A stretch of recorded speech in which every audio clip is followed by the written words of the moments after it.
Section 9.3, Estimating a Population Standard Deviation. The objectives for this section. Number one, we want to be able to find critical values for the chi-square distribution. Number two, we want to construct and interpret confidence intervals for the population variance and standard deviation. Now, in this section, we discuss methods for estimating a population variance or standard deviation. Just as we needed a sampling distribution for the sample mean and the proportion, we must find the sampling distribution of the variance. We then construct intervals about the point estimate of the population variance using this sampling distribution. Why might we be interested in obtaining estimates of the population variance?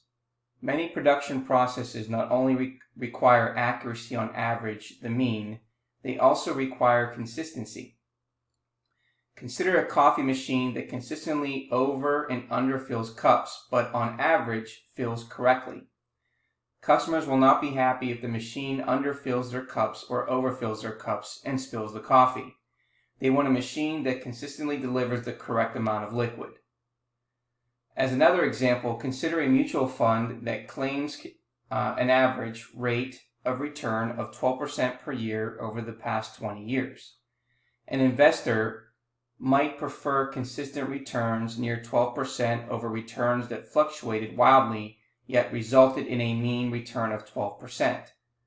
Both of these situations illustrate the importance of measuring variability. Now, in the first objective, we want to be able to find critical values for the chi-square distribution. We begin by exploring the sampling distribution of the sample variance through a simulation. Suppose that we obtain 2,000 samples of size n is equal to 10 from a population that is known to be normally distributed with a mean of 100 and a standard deviation of 15. We're going to perform the following steps. So step one, we're going to compute the sample variance of each of the 2,000 samples. Step two, we're going to compute the following formula. We know that n is 10, and we're going to subtract 1 to get 9 times the sample standard deviation squared over the population standard deviation squared, which is 15 squared for each sample. And in step 3, we're going to draw a histogram of these values as shown in figure 17. So here is our chi-square distribution, and we can see here that this is going to be skewed right. So the histogram suggests that the sampling distribution of the following formula is skewed right. And so the distribution in figure 17 follows a chi-square distribution since it is skewed right. The chi-square distribution. If a simple random sample of size n is obtained from a normally distributed population with a mean and a standard deviation, then this is the following formula. So we have chi-square is equal to n minus 1 times the sample standard deviation squared over the population standard deviation squared. Has a chi-square distribution with n minus 1 degrees of freedom. Now the symbol is called chi-square, is pronounced chi-square to rhyme with sky square. We can find critical values of the chi-square distribution in a table, and it's in the appendix. Before discussing how to read the table, we're going to introduce characteristics of the chi-square distribution. Characteristics of the chi-square distribution. Number one, it is not symmetric.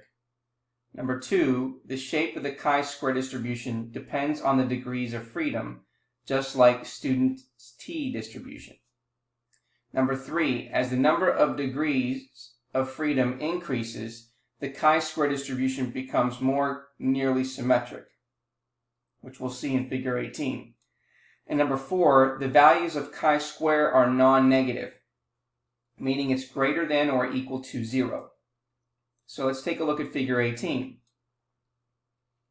Okay, so the first one, you can see that we have in blue here, chi-square has 2 degrees of freedom. The second one is a dashed purple, which is a dashed purple. You can see the degrees of freedom is 5. So now we've kind of shrunk this and expand this a little bit. If you look at the dashed orange, the chi-square has 10 degrees of freedom, and now it's becoming closer and closer to it to be symmetric.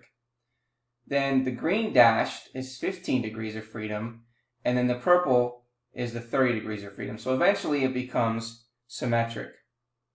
Now, because the chi-square distribution is not symmetric, we cannot construct a confidence interval for the population standard deviation squared, or the variance, by computing the point estimate plus or minus margin of error.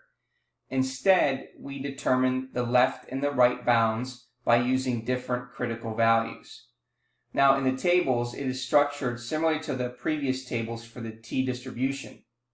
The left column represents the degrees of freedom, and the top row represents the area under the chi-square distribution to the right of the critical value. So we're going to use the notation chi-squared with the subscript alpha to denote the critical chi-squared value, such that the area under the chi-square distribution is to the right of that critical value, which would be alpha.